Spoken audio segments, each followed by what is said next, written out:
अस्सलाम वालेकुम प्यारे बच्चों, कैसे हैं आप लोग। उम्मीद करती हूँ बिल्कुल खैरियत से होंगे। बच्चों, आज हमारी कौन सी क्लास है? उर्दू अदब की क्लास है। कौन सी क्लास है? उर्दू अदब की क्लास है। तो आज हम उर्दू अदब में जो हमने पिछली क्लास में सबक पढ़ा था, कौन सा सबक पढ़ा था? सबक सलाम करना। कौन सा सबक पढ़ा था? सबक सलाम करना। आज हम सबक सलाम करना के आगे का काम करेंगे। तो आप लोगों को याद है कि हमने पिछली क्लास में यानी पिछली वीडियो में हमने सबक सलाम करना की बुलंद ख्वानी और वजाहत की थी और उसके बाद हमने उसके मुश्किल अल्फाज किए थे। तो आज हम सबक सलाम करना का आगे का काम करेंगे। तो आगे के काम में सिलेबस के मुताबिक हमारे पास सबक सलाम करना के हैं अल्फाज मायने। क्या काम है? अल्फाज मायने। तो पहला लफ्ज हमारे पास है अस्सलामु अलैकुम। क्या लफ्ज है पहला हमारे पास? अस्सलामु अलैकुम।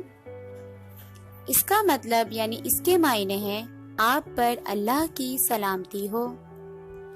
याद होगा बच्चों, आपको हमने सबक सलाम करना में पढ़ा था कि अस्सलामु अलैकुम का मतलब है आप पर अल्लाह की सलामती हो। तो अस्सलामु अलैकुम के मायने क्या हैं? आप पर अल्लाह की सलामती हो। दूसरा लफ्ज हमारे पास है आपस में। दूसरा लफ्ज हमारे पास है आपस में। तो इसके मायने हैं एक दूसरे के साथ मिलकर।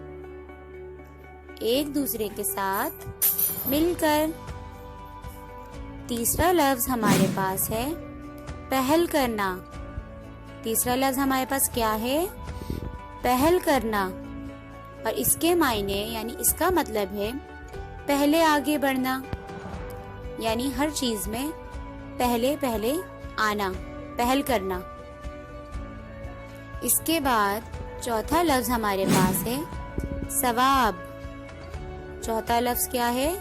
सवाब। सवाब किसे कहते हैं? सवाब के मायने हैं अजर। सवाब के क्या मायने हैं? अजर। इसके बाद हमारे पास आखिरी लफ्ज यानी पांचवा लफ्ज है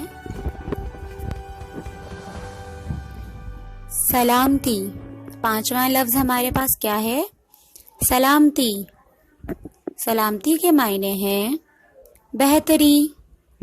सलामती के क्या मायने हैं? बेहतरी। तो उम्मीद करती हूँ प्यारे बच्चों आपको सबक सलाम करना के अल्फाज मायने बहुत अच्छी तरह समझ आ चुके होंगे। तो इसको बहुत अच्छे से आपको याद करना है, समझना है और अपनी कॉपी में इसको लिखना है। मिलते हैं इंशाल्लाह अब हम अपनी अगली क्लास में। तब तक के लिए अल्लाह हाफिज।